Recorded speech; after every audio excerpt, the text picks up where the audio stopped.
Hey yo, what's up my people? Hey, have you ever been just sitting on the couch watching a TV show and then some character on the show makes a snarky remark about the Bible being just a storybook? But you don't believe in evolution?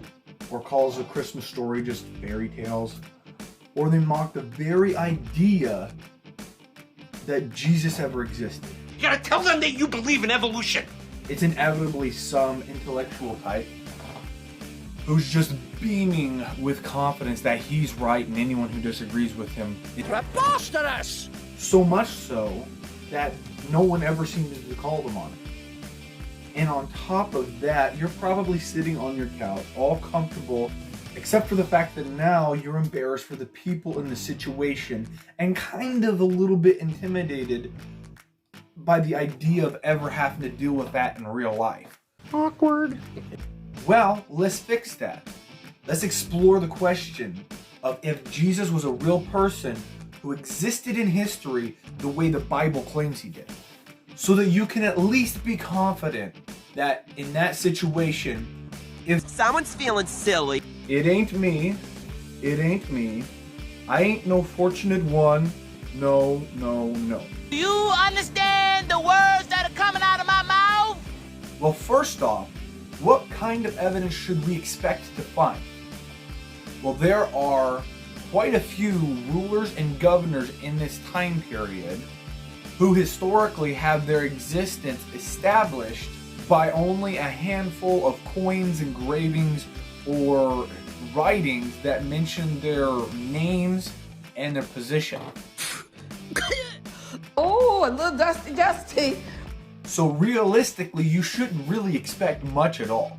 Especially since, according to the Bible, Jesus lived out almost his entire life as just a humble carpenter. Hello, Carpenter Ron.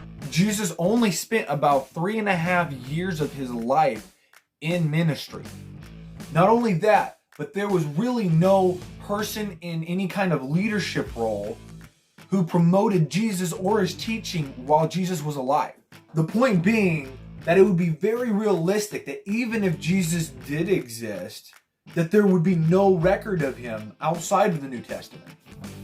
I mean, how much of a paper trail can you really expect from a carpenter who 2,000 years ago taught a message seemingly so controversial and fringe that he was executed for it? Love thy neighbor. Are you kidding me? Are you kidding me? All that being said, we do have historical evidence for the existence of Jesus. In AD 93, about 60 years after the crucifixion of Jesus, a non-Christian historian, Flavius Josephus, who was a well-respected historian of his era, mentions James, the brother of Jesus, the so-called Christ. So we're definitely talking about the same Jesus here. Josephus was apparently a skeptic of the whole Christianity thing. You can even detect a certain amount of disdain when he calls Jesus the so-called Christ. Seriously? We're not interested here in his opinion. We're interested in the fact that even though he was a skeptic, he didn't challenge the existence of Jesus. Even though he was a skeptic of Christianity, he didn't think it was worth challenging the existence of Jesus, and he only challenges the idea that Jesus should be called Christ. He seemed to accept the existence of Jesus as a fact. That's the fact, Jack!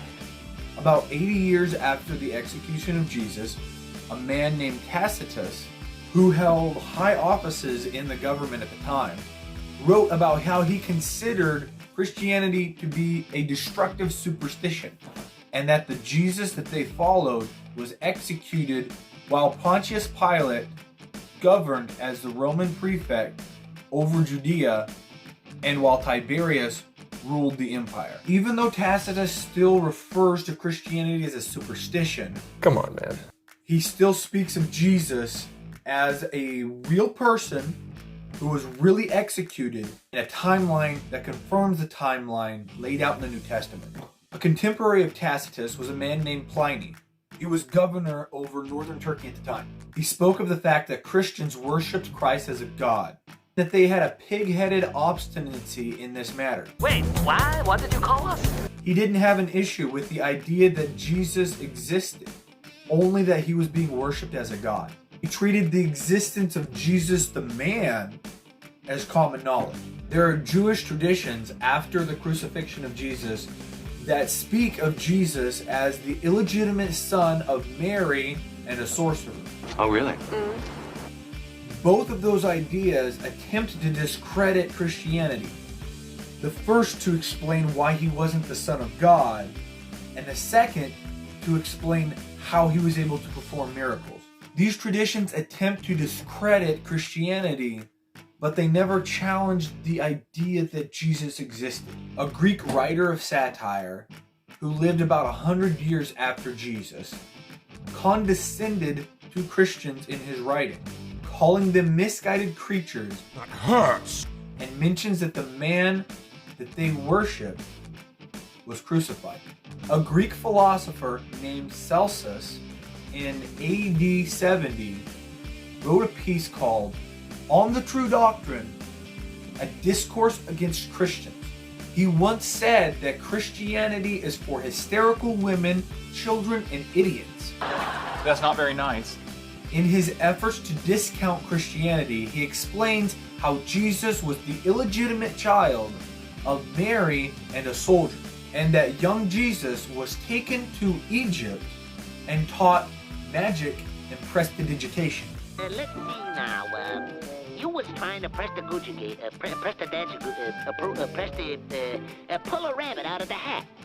And in all of his discoursing against Christianity, he never challenges the idea that Jesus existed. So let me explain.